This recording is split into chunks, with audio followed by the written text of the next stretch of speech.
in front of the scenes, let's talk about the Cowboys, shall we? Because we always talk about the Cowboys. The Cowboys want us to talk about them, and we are always happy to oblige when they give us reason to do so. Jerry Jones, who did not meet with reporters on his bus in Indianapolis last week, did meet with reporters after the Zach Martin retirement press conference earlier this week. We played some of it yesterday, specifically the contrast between Stephen Jones, his son and COO of the team, saying we're going to be selectively aggressive in free agency, and then Jerry saying on Wednesday, I don't think aggressive is the right word. It's always good when the top two people in the organization are on the same page. Here's Jerry on the 2025 expectations for his Dallas Cowboys. This time last year, I thought we'd win the division. We're operating with a mentality of very competitive with our division, not just the Eagles, but with the division. Eagles are a prime one to talk to because they are the world champ. And you look good when you're the world champ, as it should be. But we'll see how it goes. It's not smart to say that we're as good or better than the Eagles right now because they happen to be the world champs. So I'm not going to be dumb there.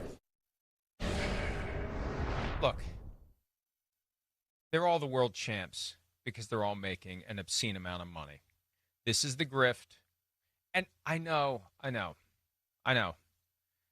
You don't want to hear that football is a business, but it is. It helps you understand the things that frustrate you. And if you're a Cowboys fan and you've been frustrated for 30 years now because you haven't even played in the game that determines who goes to the Super Bowl. It's a business, and their priority is making money. And he can live with not going to the Super Bowl for 30 years. We've had this conversation before. If he is as obsessed with returning to the Super Bowl as he pretends to be, it's 30 years of torment for Jerry Jones. You'd be surprised, he has said, by the size of the check that I would write if it would guarantee me a Super Bowl win. And as I've said, we would be surprised by the size of that check only because of how small it would be. It's a business. And that business is booming. And he's found a way to keep it booming for 30 years without ever playing in an NFC championship. That, my friends, is even more impressive than if they've won a Super Bowl at any point in the last 30 years. Keeping the Cowboys as America's team when America should give zero craps about the Cowboys, given their year in and year out performance. That's impressive. That's something you should give someone a big silver trophy for. That's what it's about with the Cowboys. And the latest example of it, I was on Sirius XM Mad Dog Radio yesterday with Danny Parkins, who was in for our good buddy Chris Russo. And Danny made this argument. When you look at the guys who have not signed with the Cowboys on a timely basis, is it possible that it's the fault of the players? Did Dak want too much money? Did CeeDee Lamb want to wait and see what Justin Jefferson got, and he's not interested in signing? Did Ezekiel Elliott wait too long? Will Micah Parsons want to see what happens with Max Crosby, TJ Watt, anybody else at his position who gets a contract that potentially resets the market? Is it possible that it's not the Cowboys, it's Zeke, it's Dak twice, it's CeeDee Lamb, and it's Micah? And all these guys are being strategic and being deliberate and ultimately being greedy. It's not a bad argument, but in response, and I was careful with my language yesterday. Maybe I will be today. I don't know. We'll see. The saying goes like this.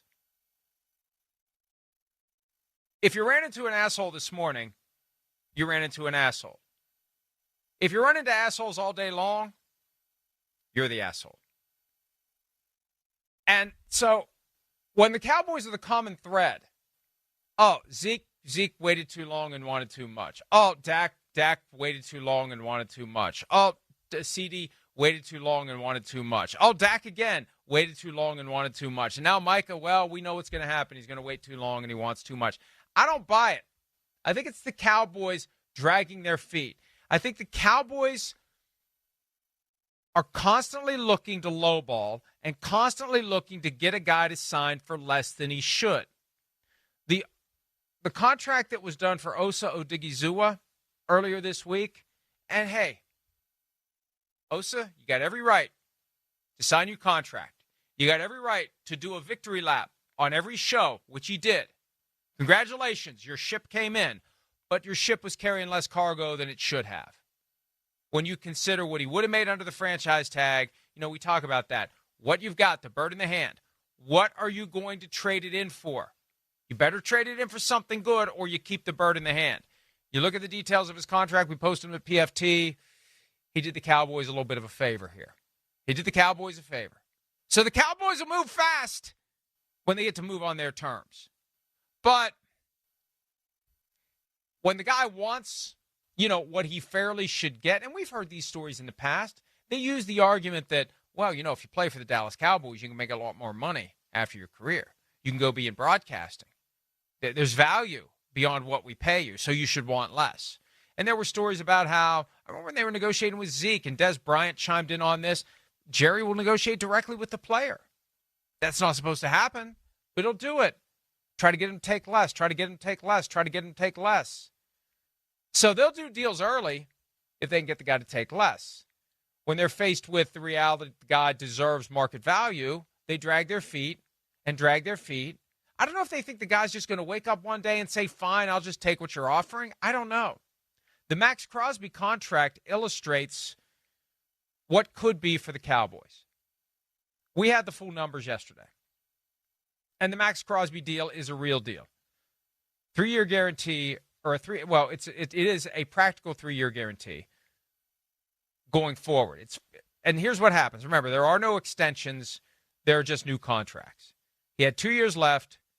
He's got a 5-year deal. You can call it a 3-year extension. They ripped it up and they made a 5-year deal. We've got the details of the new 5-year deal. It pays 3 years guaranteed as a practical matter at $91 million. $106.5 is the value of the extension. But when you look at the entire deal, and again, we have it all broken down, you could take that basic template and you could apply it to Michael Parsons. And I'm told the Crosby deal came together quickly, that it was done in a matter of hours. And folks, these contracts can be done in a matter of minutes if you want to. I've got hundreds of contracts that I've received over the years for the purposes of researching this, researching that, researching whatever. I know how I look. How they look. Here's how it goes. There's the standard player contract. And all the terms are the same for everyone. The only thing, it's the paragraph 5 salary. You may have heard that term before, paragraph 5 salary. Paragraph 5 of the standard player contract has the entries for the years and what the base salary is going to be. Then after that comes addendums to the contract. And it will be signing bonus. It will be the guarantee for 2025, the guarantee for 2026. All that. They have all those documents on a computer. It's just a matter of figuring out the numbers. And it's not hard to figure out the numbers. You know that Micah Parsons is going to make something in the range of $35.5 million per year in new money. You know he's due to make $24 million this year. It's not that hard to put together a 4-year extension and get the deal done. They could do it today if they wanted to. I could do it today. Jerry, you want me to be the mediator? Let's do it. I won't charge you all that much. Just give me a ride on your boat and your bus. How about that? I'll do it. You can get it done. Maybe that's what they need. Maybe some of these teams need outside mediators to come in and negotiate these contracts. Because what happens is, and I think this is one of the reasons why the Cowboys drag their feet, they're afraid that they're going to get squeezed to pay too much. And so it becomes this middle school dance, boys on one side, girls on the other, and everyone's afraid to make the first move. And it's just a shitty way of doing business. Sorry, London. I'm so glad we'll be able to keep saying sorry, London, at least through April 18 and hopefully beyond that. Hi, it's Mike Florio. Thanks for watching PFT on YouTube. Hit subscribe for the latest news and analysis from Pro Football Talk.